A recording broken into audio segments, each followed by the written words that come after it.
Penutupan sekolah secara mendadak yang dilakukan sekitar pukul 1 malam ini membuat para staf sekolah dan masyarakat sekitar terkejut karena tidak ada tanda-tanda yang dirasakan oleh masyarakat setempat akan kehadiran orang yang melakukan penutupan ketiga sekolah dasar ini. Penutupan dan penyegelan sekolah ditandai dengan spanduk yang tersebar di gerbang dan di lingkungan sekolah, bahkan gerbang akses keluar masuknya siswa digembok oleh para pelaku. Kejadian ini membuat proses belajar mengajar di 3 sekolah dasar menjadi terhambat, yang bahkan merugikan lebih dari 1.000 siswa yang ada di sekolah dasar tersebut. Berdasarkan informasi dari Kepala Sekolah SD Inpres Pajayang, penutupan sekolah ini sudah berlangsung selama 3 kali.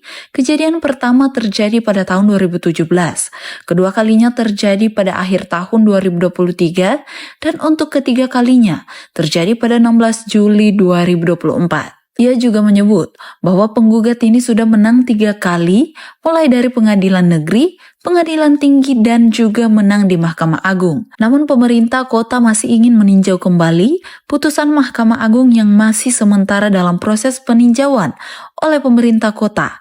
Apakah masih ditolak atau sudah diterima? Baik pemirsa, dapat kita saksikan saat ini saya sedang berada di SD Inpres Pajayang yang bertepatan langsung dengan SD Inpres Sudiang dan SD Negeri Pajayang. Dapat kita saksikan adik-adik siswa di sini masih terus semangat menjalankan aktivitas belajarnya di tengah situasi sekolah yang akan ditutup. Lantas bagaimana upaya yang akan ditawarkan oleh pihak sekolah dan pemerintah Kota Makassar untuk mengatasi hal ini? Menurut saya perlu juga ahli waris memahami, karena ini kan masih berproses itu peninjauan kembalinya. Pemerintah kota siap membayar setelah ada putusan peninjauan kembali yang dilakukan pemerintah kota. Begitu penyampaiannya, waktunya ditutup kemarin yang kedua. Iya. Tapi sekarang mungkin belum ada putusan PK. Akhirnya pemerintah kota juga belum berusaha membayar. Iya. Pak, jadi ini ahli warisnya mengklaim bahwa lahan ini lahan dia atau bagaimana, Pak? Iya, ada pegangannya kalau tidak salah rincik. Iya, rincik. Iya.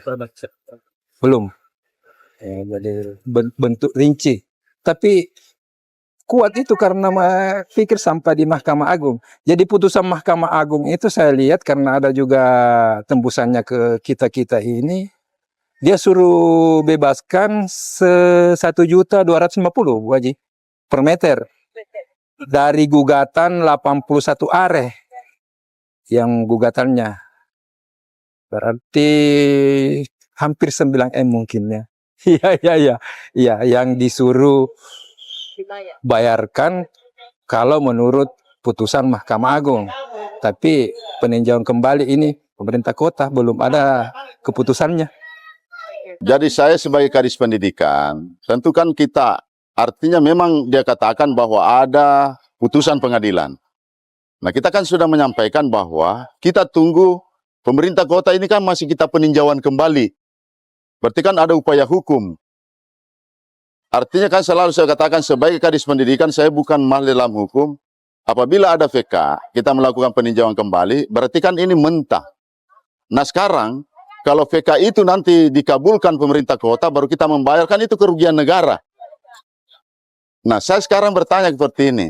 Sekolah SD Inpres ini, tentu kan ada sejarah pada saat pendirian, waktu zaman dulu.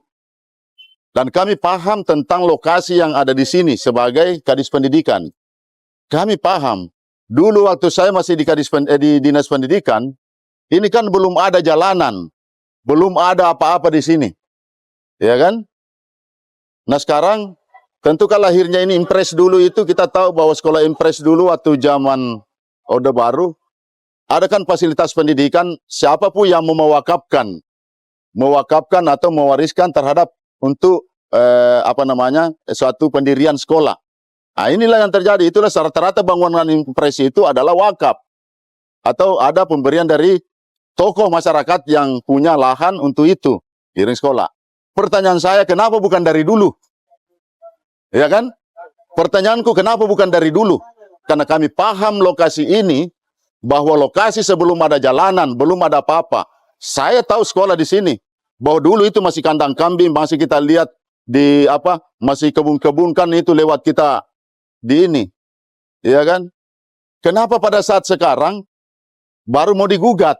Artinya setelah ini ada nilai yang lebih besar yang dilakukan. Melihat kejadian ini, Kepala Dinas Pendidikan Kota Makassar langsung turun ke lokasi untuk melihat kondisi penyegelan dan penutupan sekolah yang dilakukan oleh inisiasi mahasiswa Biringkanaya. Kadis Kota Makassar bersama pemerintah dari Dinas Pertanahan Kota Makassar yang hadir langsung melakukan pencopotan seluruh spanduk yang dipasang oleh para pelaku penyegelan ini. Dengan hadirnya Kadis Kota Makassar ini, diharapkan dapat memberikan ketenangan kepada para guru, siswa, dan orang tua yang khawatir akan kelanjutan pendidikan anak-anak mereka.